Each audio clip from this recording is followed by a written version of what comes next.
Tonight on News 5, a deadly crash in the south leaves a family shattered. The investigation is now underway. Plus, inside the courtroom, Dashay Williams walks free of a teen murder charge, but why he isn't leaving prison just yet. And on Burgess Key, Area Representative Andrea Perez steps in, publicly backing embattled San Pedro Mayor Wally Nunes as political pressure mounts. Also, carnival turmoil. Band leaders demand President Patrick Thompson's immediate removal as tensions boil over. And in Toledo, serious questions tonight about Maya land rights and a disputed claim in Big Falls Village. The headlines, the drama, the developments, your news starts right now.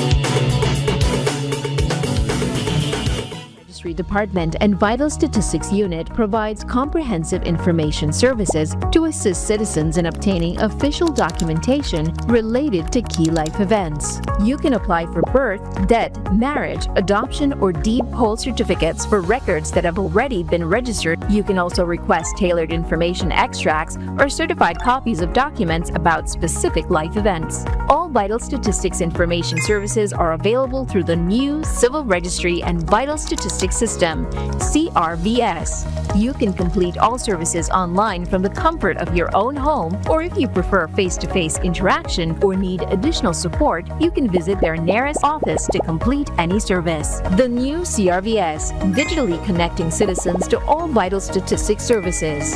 Visit crvs.gov.bz today to access our services.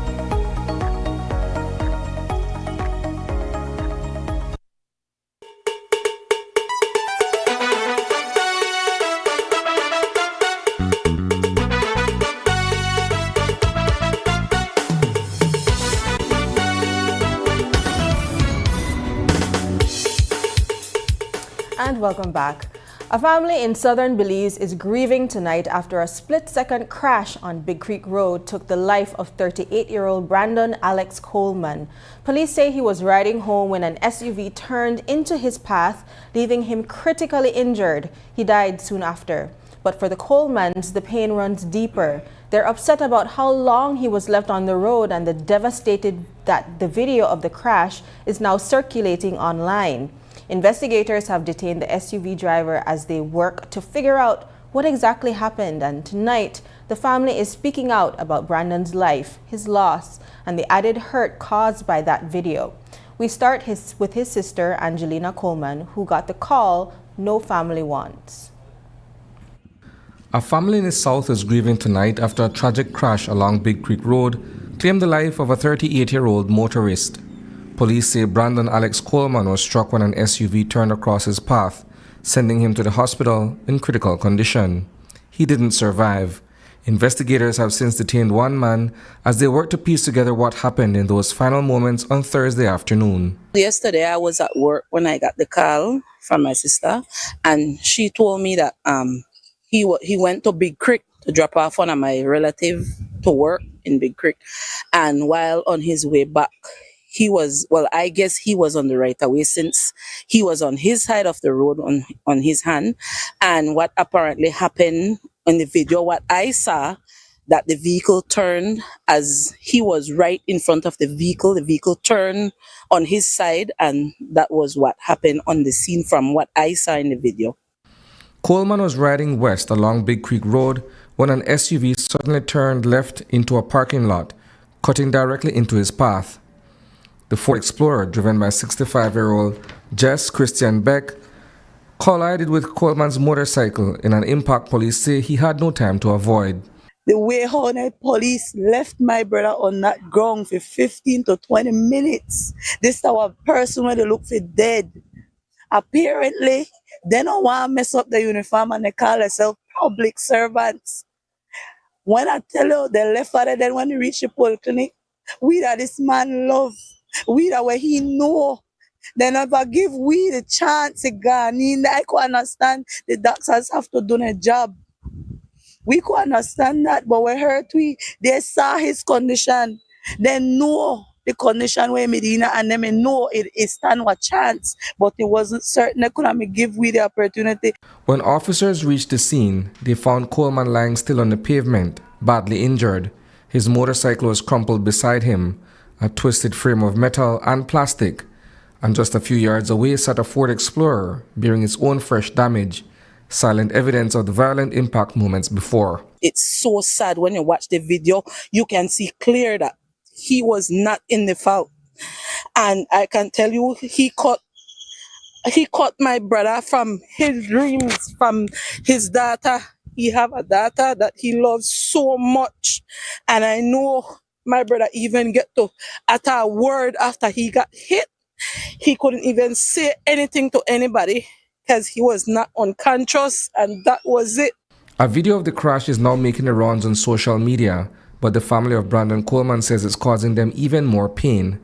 They're heartbroken and they're angry that surveillance footage of his final moments is being shared online. His younger sister, Lisa Coleman, told us why the family finds it deeply disrespectful. From this accident happened yesterday, we try to avoid the videos now. And for make we know that they put that video out there so carelessly. I could understand that journalism don't want a story, but my brother had a family. They have we love her. And they take away my right to remember my brother as he was when they posted that video. We family devastated as is already. I want to know, all I know where they comment negative things. I don't know Brandon Coleman. Brandon Coleman, a person who not fool with nobody. He have people who love her and we may love her, and he love his family. He never deserved this.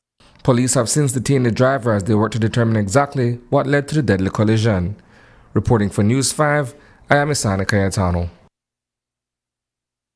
He's an associate of one of Belize City's gangs, and today, 29-year-old Dashay Williams was acquitted of murder. Williams faced trial over the August 2021 shooting of 14-year-old Kwame Williams in Dangriga. The trial relied heavily on a hearsay statement from the now-deceased Charles Bradley, who had allegedly claimed Williams admitted to the shooting.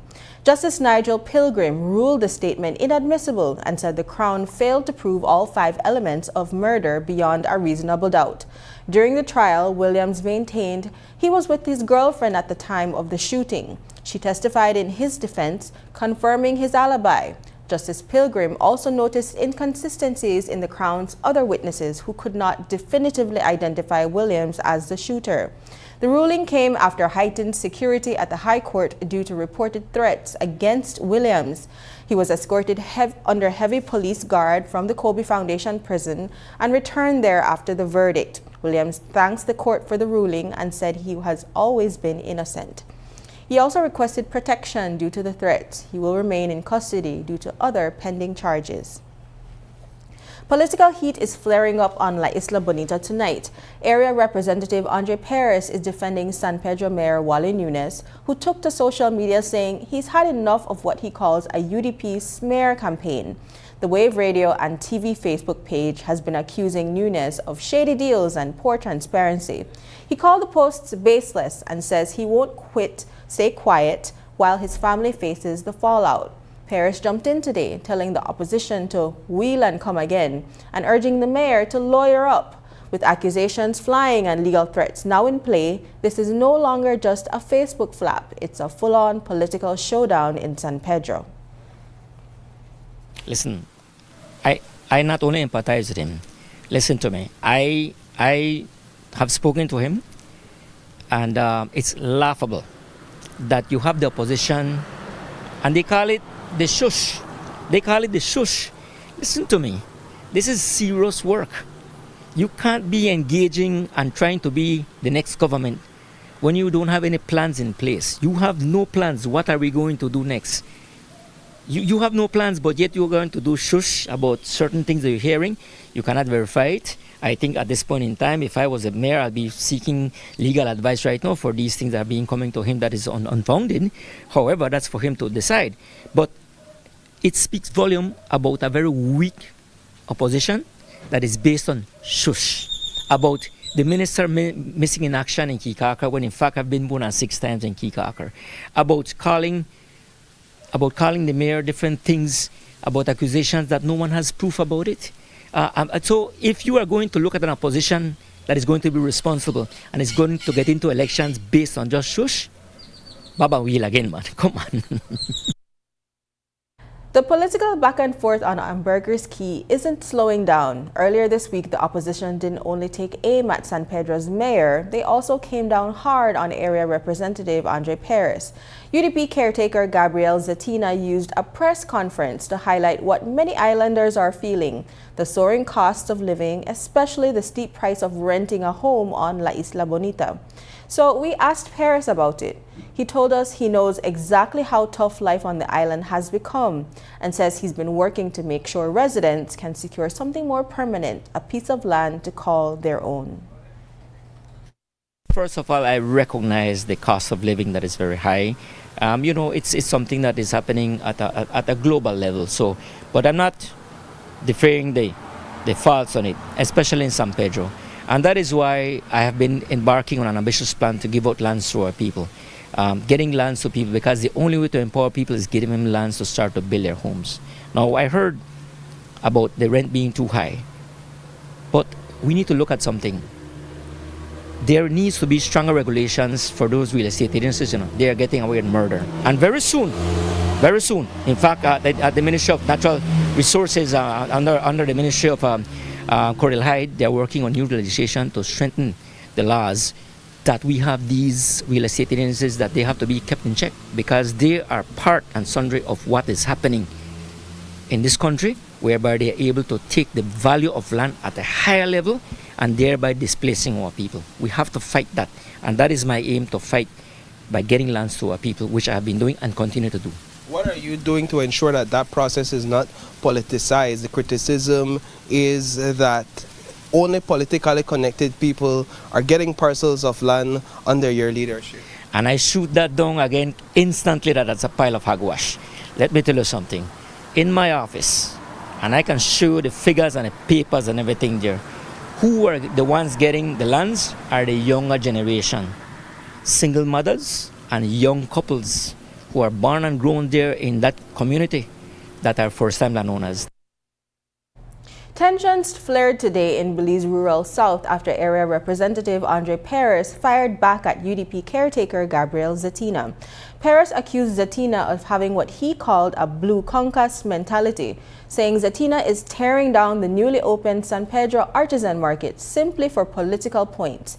Perez insists the project is meant to uplift local artisans and says Zetina is wishing failure on something designed to improve livelihoods on the island. Let me answer this way. Two things. It just happened like 2 weeks ago that we inaugurated this beautiful artisanal market. Thanks to BTB and thanks to Minister Mala, we did this vision. The buildings are very beautiful. The buildings in a setting where we have a beautiful sunset. Now, where you went there and I saw the curtains all closed up, it's starting. What I want to ask you is that maybe you should have, instead of interview that person who you interviewed and he was standing in front and standing about the place and everything, without giving any kudos or any kind of giving some time for this to unfold, perhaps you should have interviewed him in front of where the present stall, where these artisanal markets, that's a horse stable. That is not conducive to do business. So that is where we should have interviewed that gentleman to answer you these questions. What we're doing is we're uplifting these vendors to go to a better place. Now, we need to do more, of course. Working in tandem with the town council, we want to do events on the weekend, call it a market day, call it a festivities on that, and that is going to greatly enhance. So it's only 2 weeks. So it is unfair for anyone to call it and says that that is not going to, it's not working. I think that is actually the proverbial blue congas, that what they can do, they spoil. That's what I call that. So we need to give it some time. It's just 2 weeks. And the buildings are very beautiful. And I'm sure that those who have gotten those buildings are going to benefit in the long term. We will be following up with those artisans to hear their thoughts on the project. On Keycocker tonight, Andre Perez pushes ahead with long-awaited school projects. What's moving, what's next, and how soon residents could see real progress. That story is coming up.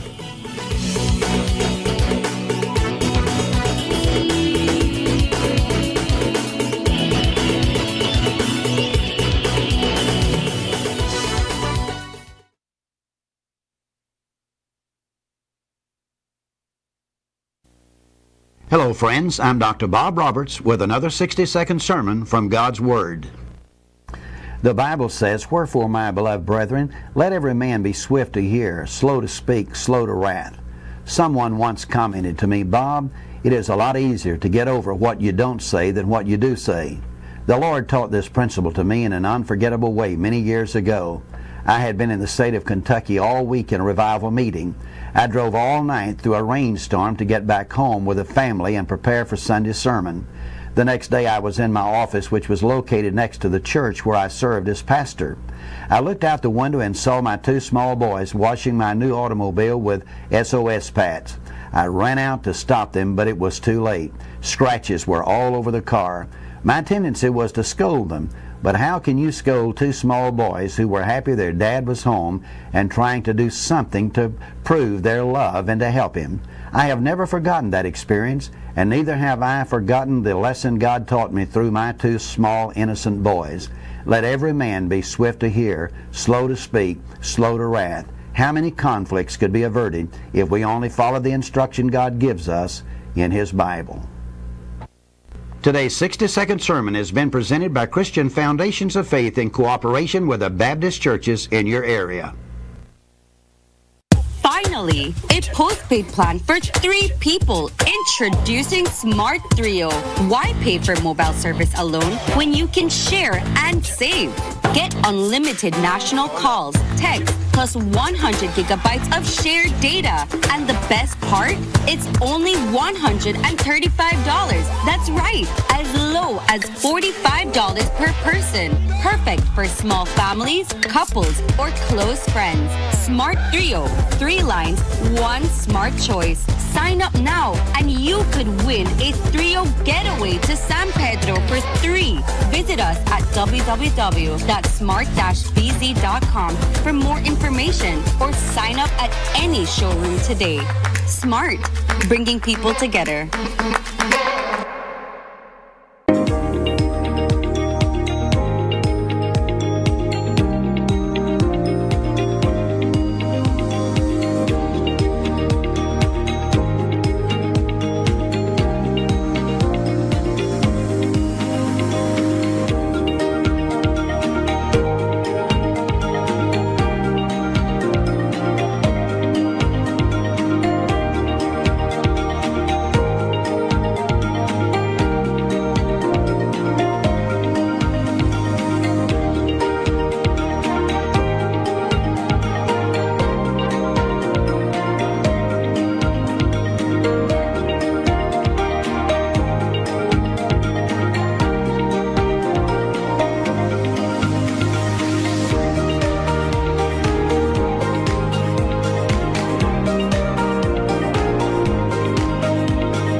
connection we make is more than just a signal. It's a student unlocking a future through digital education. A young mind daring to dream bigger. Our culture shared with the world in real time. And everyday heroes answering the call of civic duty. When we connect with Digi, we empower Belize.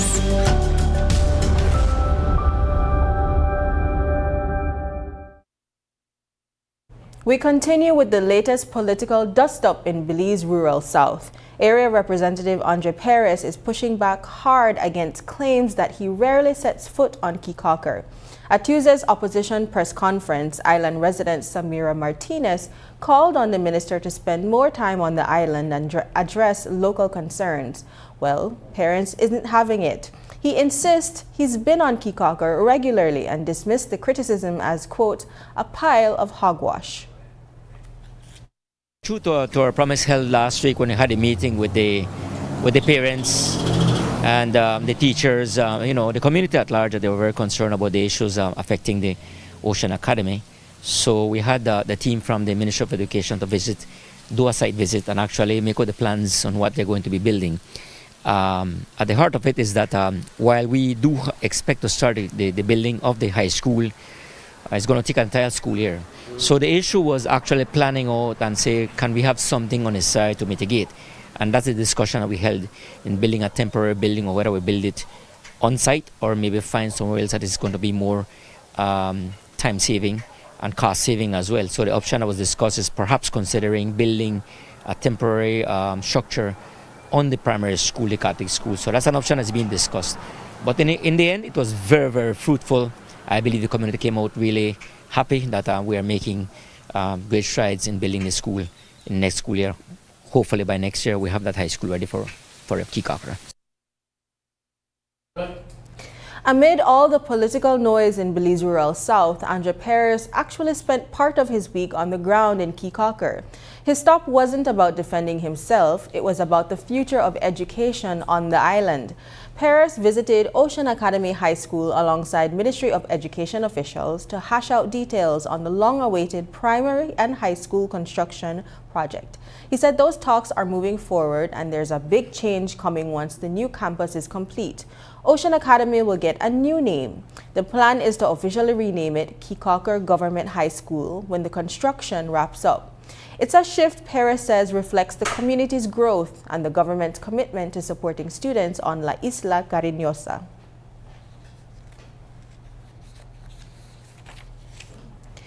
Belize paused. Had a meeting with the parents and the teachers, the community at large, they were very concerned about the issues affecting the Ocean Academy. So we had the team from the Ministry of Education to do a site visit and actually make all the plans on what they're going to be building. At the heart of it is that while we do expect to start the building of the high school, it's going to take an entire school year. So the issue was actually planning out and say, can we have something on the side to mitigate? And that's the discussion that we held in building a temporary building, or whether we build it on site or maybe find somewhere else that is going to be more time saving and cost saving as well. So the option that was discussed is perhaps considering building a temporary structure on the primary school, the Catholic school. So that's an option that's being discussed. But in the end, it was very, very fruitful. I believe the community came out really happy that we are making great strides in building the school in next school year. Hopefully by next year we have that high school ready for Kikaker.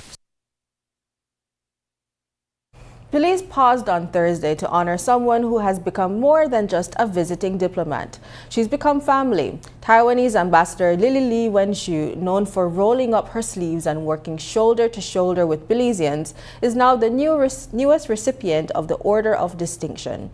Her work touched communities, strengthened long-standing ties, and as you're about to hear, left a mark strong enough to earn one of Belize's highest national distinctions. It's a heartfelt thank you for 3 years of quiet, consistent work that's made a real difference on the ground. Belize is celebrating someone who has long felt like part of the family.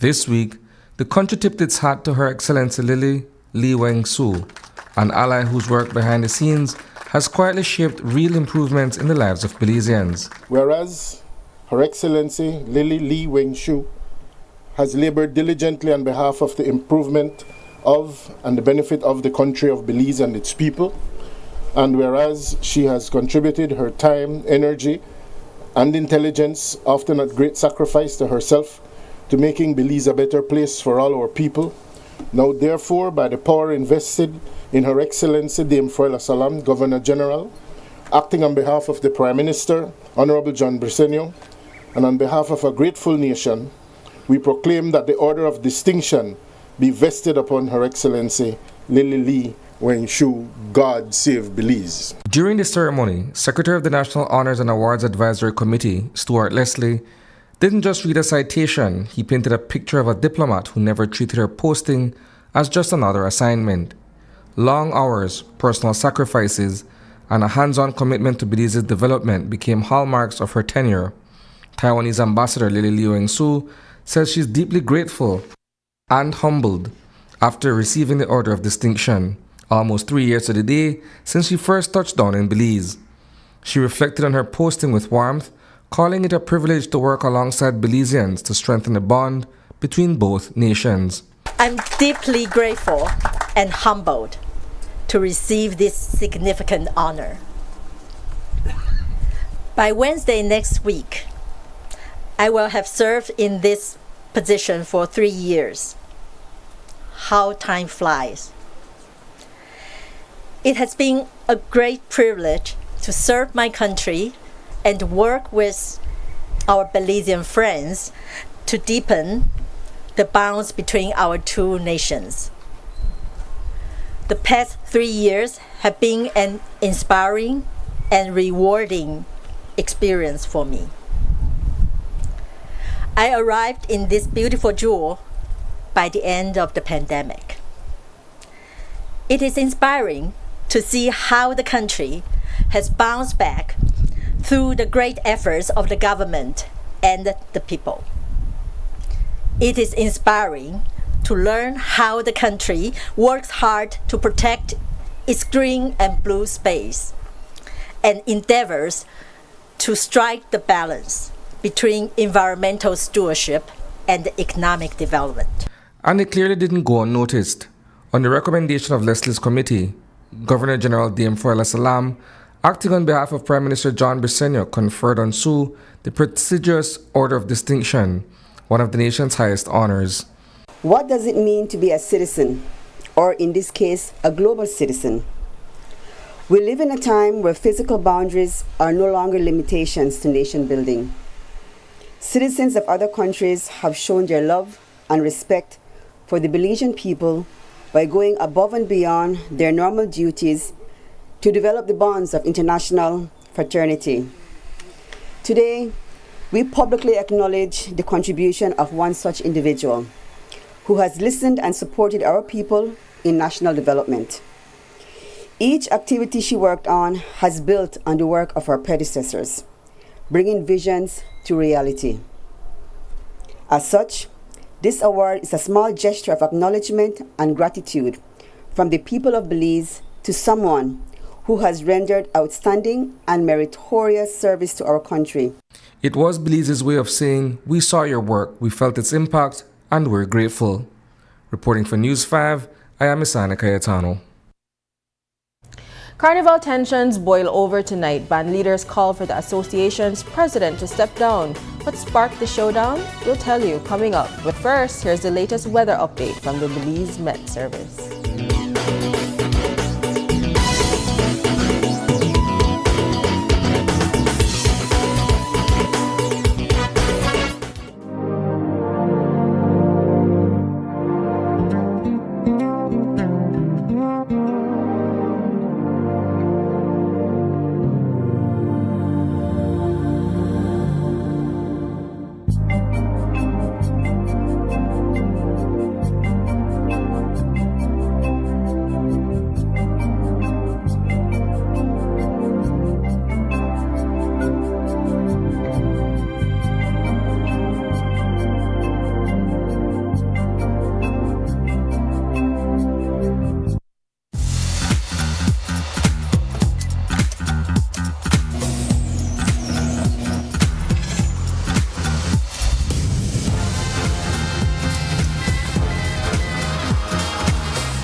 Introducing BB Insurance. Built for Belize. Your security, our priority. Watch The Truth of God with Pastor Gino Jennings of the First Church of Our Lord Jesus Christ every Sunday morning at 8 a.m. exclusively on Greater Belize Media. The Truth of God with Pastor Gino Jennings every Sunday at 8 a.m. on Greater Belize Media.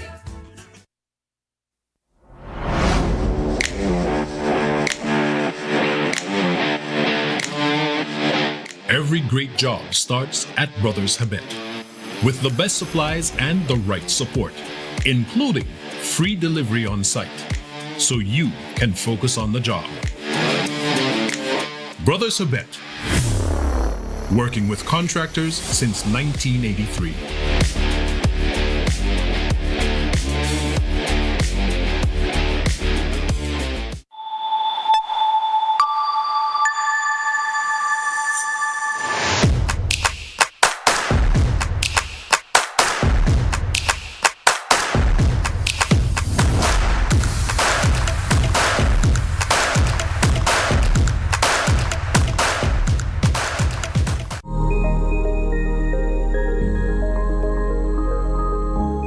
Forward-thinking farmer ready to adopt climate-smart practices?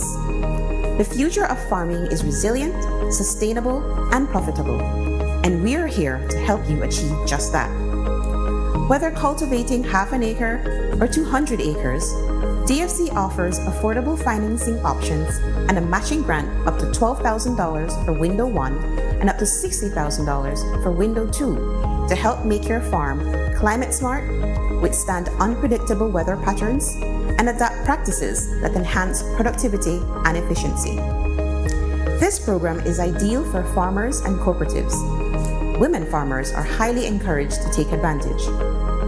Join us in creating a resilient and sustainable agricultural future for Belize. Apply now and take the next step towards a stronger, greener tomorrow.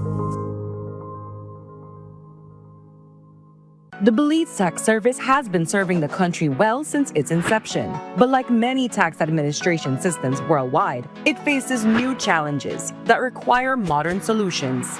The Semi-Autonomous Revenue Authority, SARA, will be established by legislation that will modernize how Belize administers taxes. Countries across our region, Jamaica, Barbados, and Guyana, have undertaken similar efforts at modernization, and we're using their experiences, successes, and challenges to design a SARA specific to our tax landscape.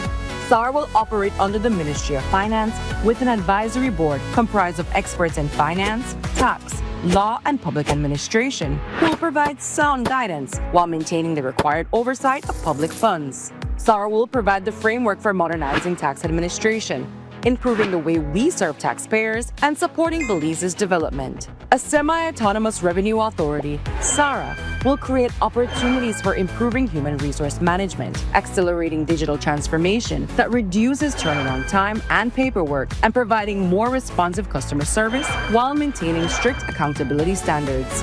SARA, a progressive tax administration for a modern Belize.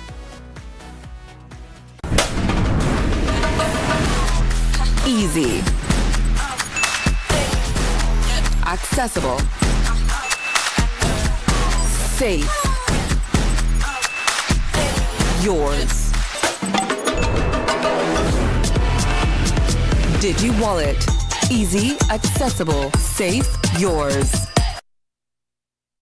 There's trouble tonight in Belize's carnival world. Big, big trouble.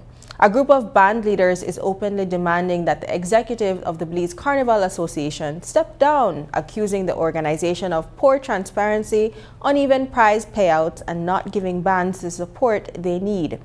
What had been quiet frustration for years finally erupted today at a press conference where those concerned spilled out in full view of the public. News 5's Shane Williams has the story. Tension is spilling into the open tonight within Belize's carnival scene. Band leaders long frustrated behind the scenes are now openly challenging the Belize Carnival Association's leadership and calling for a shake-up. They say the real issue isn't costumes or competition, it's trust. According to them, the association has failed to be transparent about prize money and hasn't been accountable to the very bands that keep Carnival alive. And my biggest concern is whenever we in any competition, whether it's the King, the Queen, the Miss Carnival, the Junior and the Senior Road March, at the end of the September award ceremony, we get one check. We don't know whether we win, the amount we win for first, second, third for King and Queen. We don't know what we win for first, second, and third for Road March. All we know, we just get one check, like one total amount. And so we don't get a breakdown of the prizes. According to Bradley, that lack of clarity leaves band leaders unsure of how prize totals are calculated. Veteran senior band leader Audrey Bradley says the inconsistencies go even farther. Who goes into a competition not knowing where we will win, where we are get? We, the band leaders. For years we did that. Personally, I've won the last 5 years, and I personally could tell you, I got in 5 different amounts, not the same. And most of the time I won the same thing. For larger bands, the financial strain is even more pronounced. David Matos leads the biggest and perhaps most popular band, Titans, and he says they stopped competing years ago because it doesn't make sense. We don't even get a security, not a police, no kind of guidance, nothing. It's just you and then you're put at the end of the parade where all the competing bands are in the front, and we understand that. But we make up a part of the carnival, we make up a big part of the carnival because we're putting out 3-4 trucks. You know, it's a lot of investment. We decided not to compete because of the rule book, the whole drama with the competition, and the prize money is not worth it. Right? You're competing for $10,000. For the past 28 years that I've been involved, the prize has not changed. Right? So the prizes are not working. The amount of money we invest into a carnival is, over $100,000. But it's not just about money. Band leaders also want answers about accountability. One of them is questioning whether a promised third-place prize was ever returned to the National Celebrations Commission after both third and fourth-place bands were later disqualified. They are now calling on the commission to clear the air and say exactly what happened to the funds. I have one question to Mr. Thompson. Last year, in one of the carnival meetings, Mr. Thompson has mentioned to me and Miss Patty about me and Miss Patty normally don't have our numbers to take part in the carnival, but because it's the 50th anniversary, Mr. Thompson and the board of the Carnival Association promised us that even if we don't have our count to take part, he will still grant one of us the third place prize, and he disqualified both of us, and he said he sent back the money to NCC. So I am asking NCC, did they receive the third place money back? Ultimately, the frustration has led to a direct call for resignation. Pauline Bradley says several band leaders have already signed a letter of no confidence in the current executive. Though the association has brushed it off as invalid, still, she says the message from the group is loud and clear. They've agreed it's time for new leadership. We all agreed on asking them to step down. They said the letter of no confidence is invalid, so we're asking them to step down. We need a new committee. We need to move forward, and we're not moving forward. And that last meeting we had with them, it was very disrespectful. Yes. It was a lot of chaos. They said some mean stuff towards us, like low blows. And so I don't think we're not in the right mind to represent we any at all. We not gotta go. And that's not only from me. We all agree to ask them to please step aside and give somebody else a chance. Denise Young says the band leaders aren't trying to tear Carnival down. They're trying to help it grow. She says they want leadership that listens, supports the people investing their own time and money, and gives bands a stronger voice. According to her, this push isn't about creating division. It's about securing Carnival's future. We really want Carnival to be bigger, better, like the minister said. For it be bigger, better, we have to have people where want to do this. People where want to look upon the bands there as this, that for UNO. So that we have a voice. Right now, the band leaders don't have no voice. This is the first time literally I could see something like this they happen. This to tell you now that band leaders really get tired. After so much years. Shane Williams reporting for News 5. Even as band leaders turn up the heat and call for the executive's resignation, the Belize Carnival Association isn't slowing down. In fact, the leadership says it's full steam ahead for Road March 2026. The executive meets this weekend to continue locking in plans for this year's festivities, and they've promised a formal press conference next week to respond to the concerns and allegations raised at today's fiery meeting. But in an initial response to News 5, President Patrick Thompson struck a firm tone. He acknowledged that his term is winding down, but he stressed that his executive is still very much in control and will remain at the helm through Carnival 2026. From what we met with them, it's all about the leadership, basically the leadership, right? And like they all know that in our rule book state that the president's term of office is 4 years. And my term of office ends after this year, Carnival 2026. So after 2026, there will be an election where myself as the president will be putting out there to anybody who would like to take up the mantle, to put their name in and run for the presidency. Do you see yourself being one of the candidates running this time? No, my time is up. Will be up, and I believe that I have done a lot. You know, I have been the president for the Carnival Association for 20 plus years. And during my tenure, I have seen where we have took Carnival from one level to another level. And let's just hope my successor can take it to another level. Another potential leadership group is already trying to move in. Well, my executive will be running Carnival 2026, right? Because we had a meeting with the next group, like you mentioned, and they had realized that, hey, their term will be up after Carnival 2026, and they acknowledged that. So we are going with our regular planning for Carnival 26 under my leadership and my team. What comes next? For me? Well, enjoy Carnival on the roadside. Senator Chris Coy takes on a new national role. He's now the Special Envoy for Finance and Investment. What this appointment means and why it matters, coming up.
Unwrap the joy of crystal clear picture and sound from Aiwa, the brand that offers you affordability and exceptional quality. Aiwa has a wide range of exceptional products to choose from, such as TVs, speakers, headphones, home appliances, and much more at affordable prices that won't break the bank. Enhance your audio-visual entertainment experience with Aiwa, and for your convenience, parts are readily available in country for hassle-free maintenance. You can find Aiwa products at your local electronics store countrywide. Choose Aiwa, the best in home entertainment and household appliances. This Monday on Open Your Eyes, we're talking progress, development, and community. Transport Minister Dr. Louis Zabane breaks down the modernization and consolidation bus project and what it means for commuters and bus operators across Belize. If you ride the bus every day, this one is for you. The Sustainable and Inclusive Belize project shares how they're building a greener, stronger, more inclusive Belize. What does this mean for communities and what opportunities will come? Next, we shine the spotlight on the 47th Annual Convention of Belize Lions Zone 59, celebrating decades of service, leadership, and giving back to communities nationwide. Lastly, we're elevating local talent with Alpha Boxing Club and young Belizean athletes stepping into the ring. Transportation, sustainability, service, and talent, all wrapped up in one dynamic morning. Tune in this Monday, February 23rd at 6:30 a.m. as we unpack it all here on Open Your Eyes.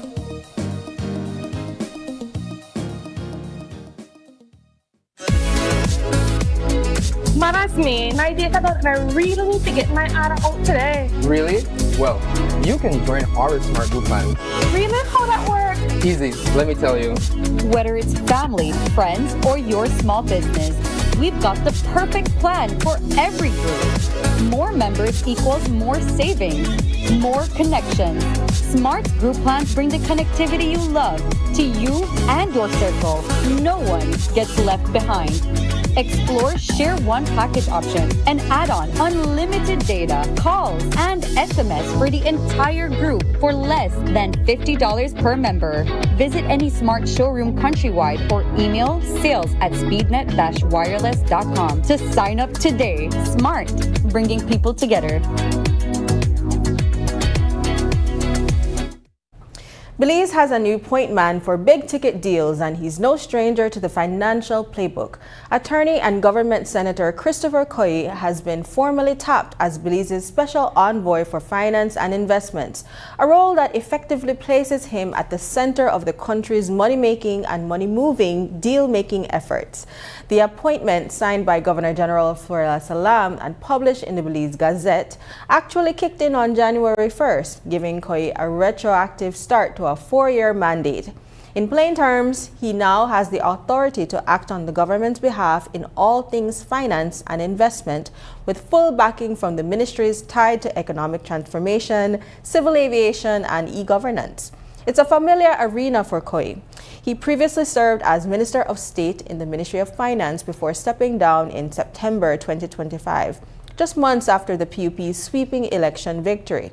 Since then, he's returned to private legal practice while continuing his work in the Senate. We reached out to Senator Koyi today. He told News 5 he's getting ready to hit the ground running, saying he's willing to use my experience and networking at the Prime Minister's prerogative to attract finance and investments to the government of Belize and to Belize. His new appointment positions him as a key figure in shaping the country's economic future, right as Belize eyes major investment opportunities ahead. The Ministry of Transport is moving full steam ahead with its plans for the new national bus company, and this week we learned they've hired the law firm of Courtney Koyi LLP to handle all the legal paperwork. Naturally, that choice has raised a few eyebrows and sparked some early criticism. So today, we put the question directly to Transport Minister Louis Zabane. Why this firm, and is he concerned about the blowback? Here's how he answered. I think that's partly coming from maybe a political angle. My responsibility as the Minister of Transportation is to make sure that in this case we hire the best people who have the capacity. And in terms of public-private partnerships and the legislation, back to the case of the National Gas Company and to the last case of the Commerce Bight Port, Southern Deep Port, they were the ones who handled that. And they have that capacity. In discussions with our AG office, it was confirmed that these are the people who have that capacity, and so we went ahead. And they have been producing timely and giving us good advice. We want that at the end of the day that the National Bus Company develops properly. All the different issues, legal issues that need to be considered are considered so that it can have sustainability and viability going forward. Reports are emerging tonight of the growing tension in the south, where villagers from San Marcos are said to be organizing to take over a parcel of land in Big Fall. The problem? That land belongs to a private farmer, but some residents insist it forms part of their communal territory. At the same time, a group of private landowners in the Toledo district has reached out to News 5, raising fresh concerns about how the proposed Maya land tenure bill could impact their rights, their access, and their long-term security on the properties they legally hold. So today, we put those questions directly to the Minister of Indigenous Affairs, Dr. Louis Zabane. We met a few months back with landowners because we wanted to ensure that we understood the situation from all perspectives. These are called third parties to the case, meaning that they are affected by any decision that's made where the delimitation of Maya areas would cover private lands, whether it's title lands or lease lands. So we have to meet with them, and we did. In there, we encouraged them to organize themselves. They did that in the past few weeks. They have legal representation now, and we met with them and their legal counsel. We have met this last Tuesday after Cabinet with this Cabinet subcommittee to look at the concerns that they raised through their attorney.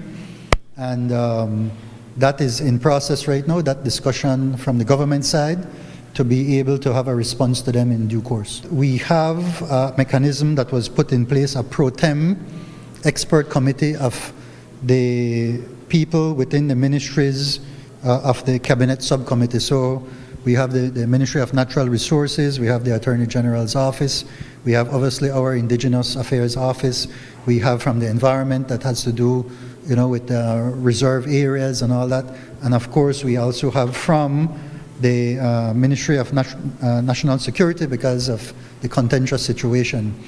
So all those ministries, we had experts forming this pro tem committee, and the first thing that they looked at was this case in which persons around the Maya communities, non-Mayas, who had been on hold in terms of being able to pay for their taxes, for title that they have or leases. That was addressed in the past couple of weeks, in fact. And so now we're making progress. We wanted to address that very, very serious concern where they were, of course, unfairly impacted because they've owned this land, and so you have other communities that are non-Maya and they can't use their land. The indigenous communities of Belize are now in line to benefit from a major climate investment. $40 million unlocked this week by the Caribbean Community Climate Change Center through the Green Climate Fund. The Julian Chow Society will lead the project on the ground, but that raises a serious question. What exactly is government's role in making sure this money truly reaches the people it's meant to help? Today we put that question directly to the Minister of Indigenous Affairs. I believe that the Ministry of Economic Transformation was the ministry responsible for assisting with that process. When myself and Minister Shabat were in South Korea, where the headquarters for the GCF is located in Seoul, we had an opportunity to get an update from them. This was the first week of November of last year. That's when I became aware of how far along they were with this. So it's, as you know, the Green Climate Fund has assistance to various entities, countries that are adversely affected by climate change. And this is in that spirit to assist indigenous groups around the world who are suffering from extreme weather conditions that affect their agriculture, or coastline erosion that affect their villages, etc. So that is what I am aware of, and we are also in conversation. We had a conversation with them about also considering the Garifuna community as well. Religious leaders from across Belize met in the city today as government and church representatives took another step towards strengthening their working relationship. The Ministry of Religious Affairs brought faith leaders together for a retreat led by Minister Dr. Louis Zabane and CEO Chester Williams, opening the door to deeper collaboration on national issues. Here's News 5's Isani Cayetano with the following story. Religious leaders from across the country gathered in Belize City today, answering a call from the Ministry of Religious Affairs.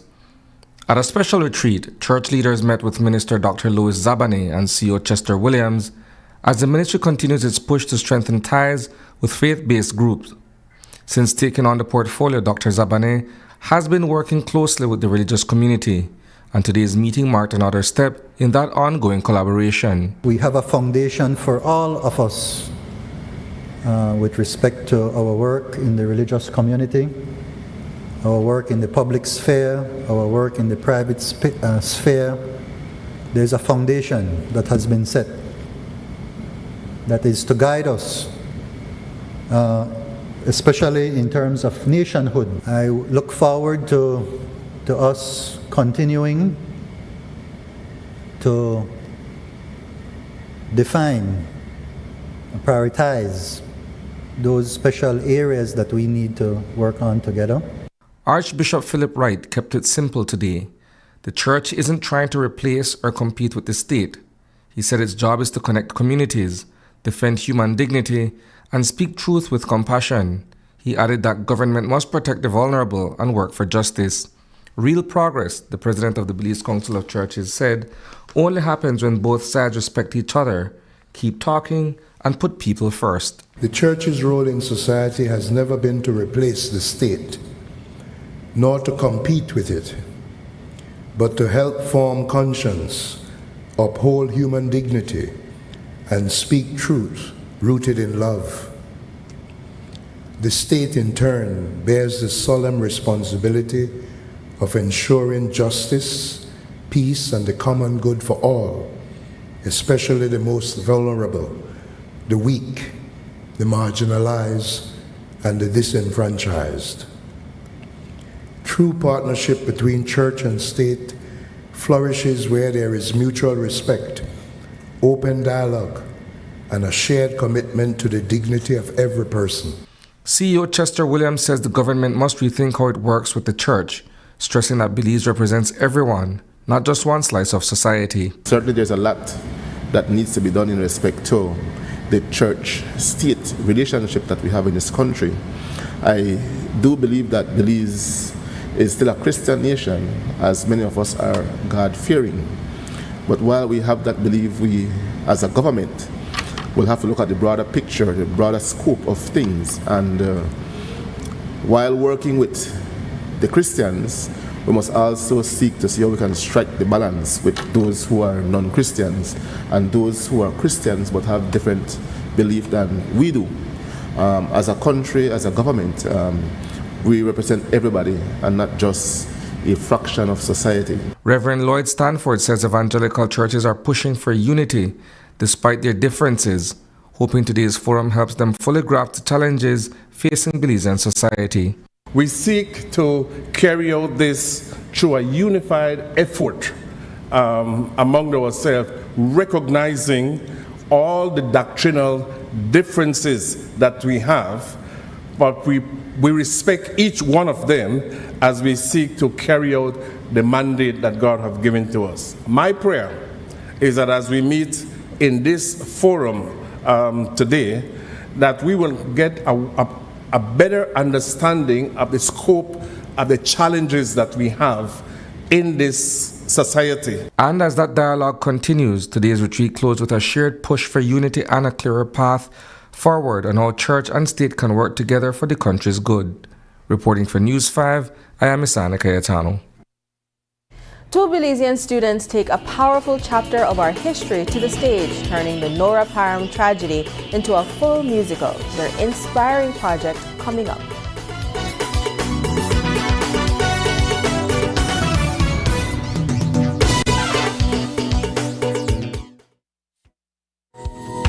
In the heart of the Kaya district, Calico Jacks is proving that sustainability and success can go hand in hand.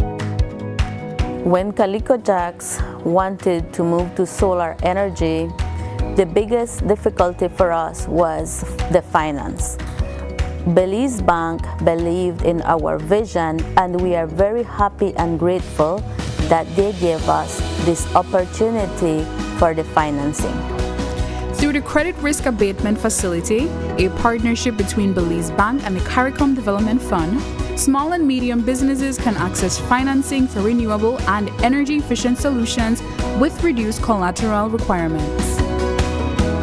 Here at SCSB, we're grateful for Belize Bank to make it easy for our clients to go green.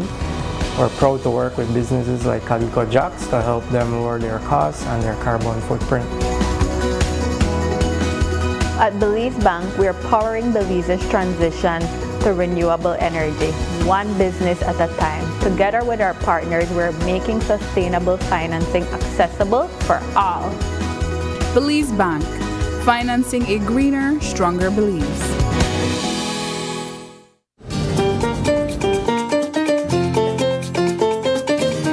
I crossed borders in Central America, searching for the stories behind the places we think we know.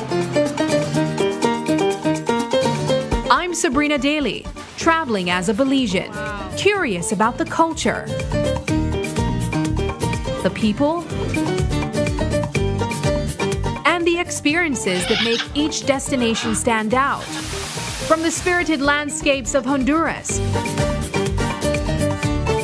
to the evolving heartbeat of El Salvador. Go pupusas! This journey explores what it really feels like to travel our region. This is Across Borders.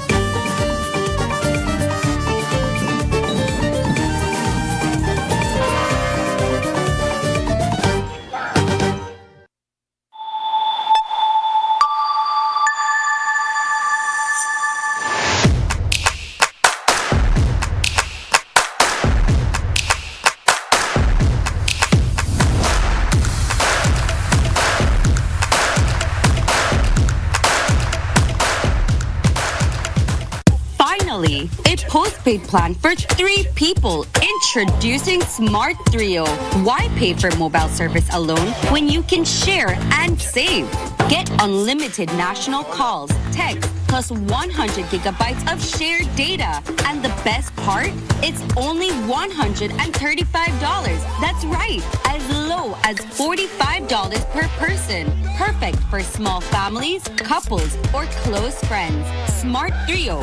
3 lines, 1 smart choice. Sign up now and you could win a Trio getaway to San Pedro for 3. Visit us at www.smart-bz.com for more information or sign up at any showroom today. Smart, bringing people together. February is all about Honda. Get special pricing and discounts on all Honda products. Enjoy up to 25% off select Honda products and 20% off Honda parts. Don't forget your B-Bucks whenever you make a purchase. Love your Honda. It's all about deals and discounts on Honda products throughout the month of February. Only at Benquip Equipment Parts Service.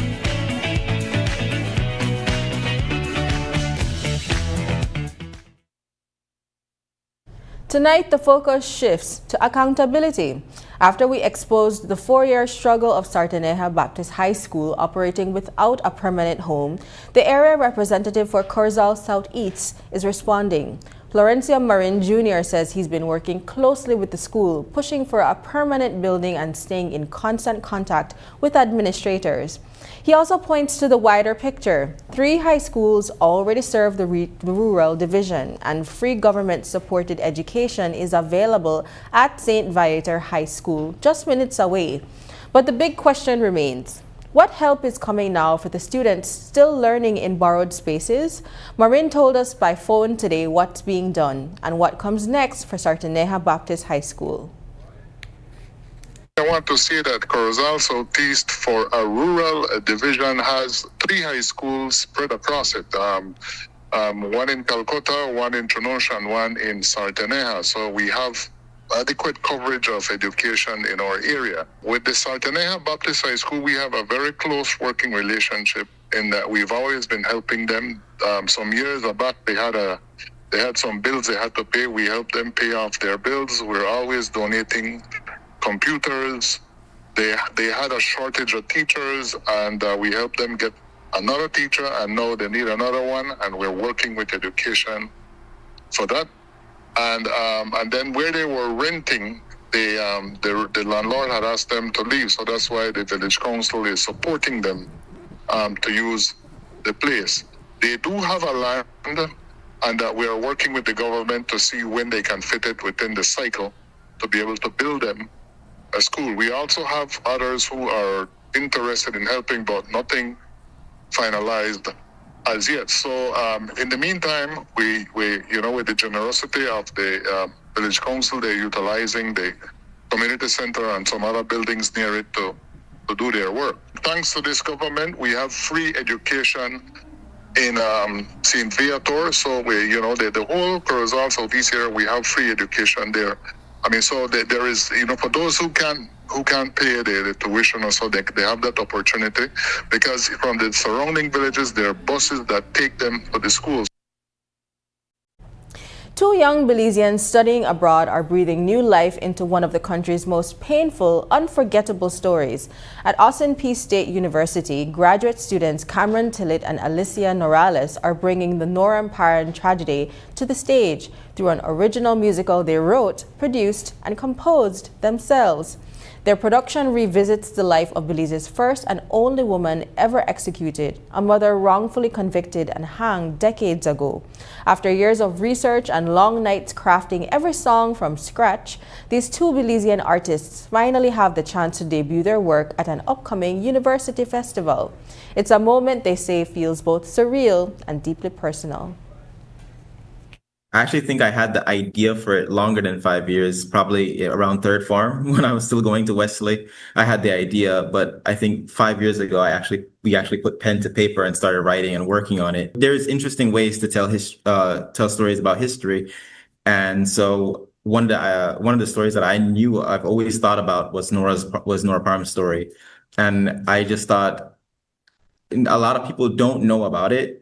And it would be the perfect story to adapt. And the longer that we worked on it, the more things we learned, the deeper the research we learn more. So the musical pieces, they're definitely going to incorporate a lot of Brokdong, Punta, most of our cultural sounds, but some of the songs are going to have a modern spin on those as well, just to have the theatrical aspect in there. But for example, our intro song, that is purely Belizean Brokdong, and then we just kind of expand from there with the rest of the songs. This is a Belizean musical, and it's the first Belizean musical that's done out abroad. And what was actually cool is that we submitted it to our the faculty, and the chair of the department actually told us that he was impressed by what we shared with him, especially considering we have no actual experience in theater. Yeah. He was, and so he's excited for people to see it. With Nora, this is completely us. Like, we're in charge of the funding, the props, and everything like that. Sadly, we're international students, so we cannot work in America legally. So in our video, we had actually provided an email, themusicalnora@gmail.com. This is where, if anybody would like to make a donation of any sort, they can send an email there, and then we can communicate with them and have that sorted out. Tillett and Norales will be hosting auditions on their school campus next week. They intend to one day bring the musical home to Belize. After months of build-up and louder than ever calls to invest in local sports, the National Elite Basketball League finally tips off its new season tonight, and the hype is real. Organizers say this year's opener at the Belize Civic Center could be one of the biggest basketball nights we've seen in a decade. Fans are getting a blockbuster start, a finals rematch between the San Pedro Tiger Sharks and the Cayo Western Ballers. Then, the Belize City Defenders take on the Orange Walk Running Rebels. And that's just just the action on the court. With major giveaways, a $5,000 shooting competition, and live entertainment from Super G, tonight is shaping up to be a fully packed house. We spoke with Dr. Karim Juan about why this season opener matters and what fans can expect when the lights come up.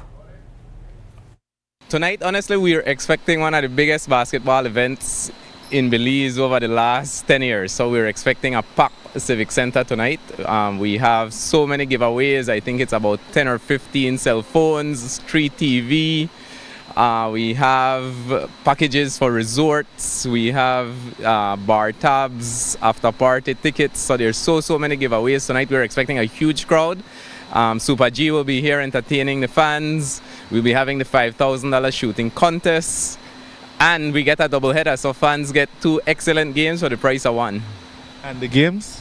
So first game starts at 7:30. That will be the rematch from last tournament's final. So San Pedro Tiger Sharks will be hosting Kaya Western Ballers. And then in the nightcap, Belize City Defenders will be hosting Orange Walk Running Rebels. And that's the news. Tonight's broadcast is available at greaterbelize.com, on our Facebook and on YouTube. I'm Jamie Rock. Thanks for joining us, and from all of us here at News 5, have a happy and safe weekend. Good night.